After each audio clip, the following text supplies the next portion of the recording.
All right, so first things first, non-zero digits are always significant. So that means exactly what it says. Any digit that is not zero is a significant figure. Zeros in between non-zero digits are significant. So for example, 101, 202, 305, like 305, anything like that. Now rule number 3, trailing zeros are significant after the decimal. So if you have like 0.0500, these two zeros would be significant. However, leading zeros are never significant. So you need to remember that, because a mistake that a lot of people make is if you end up having like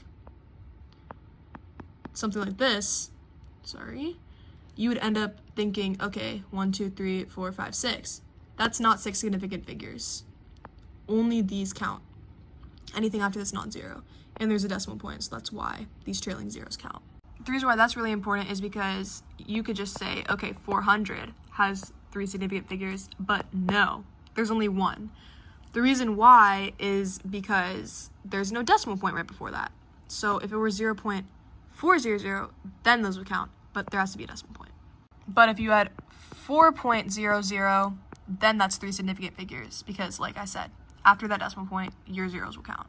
So you're probably thinking that it's extremely easy, but that's not it. There are some tricks. So here's the thing about addition and subtraction.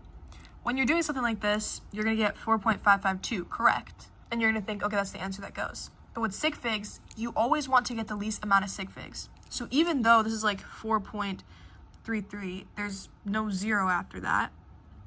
Even though typically you could add that, but that doesn't count. That's not your original number.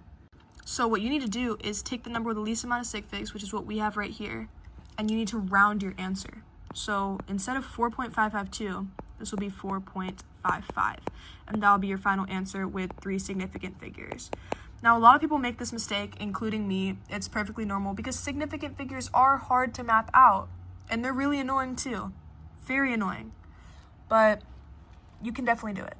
So with this, you would either know to add sig figs or remove a sig fig. You never know. Could be like that with subtraction or addition, whatever has the least amount of sig figs. No matter what, rule of thumb, always round to the least amount of digits. So there we go. Now for the quick recap, always round to the least amount of digits. Secondly, let's see, any zeros in between count, any zeros after the decimal point. However, not like this. These wouldn't count. It would only be this. It's only if the 0 is after, like that. If there's a decimal point there and the 0 is after this, then you do it like that. 0 digits, so you know them, all of them, and many, many, many more. There we go. So yeah, I hope you enjoyed this video and enjoy this next school year of Honors Chem.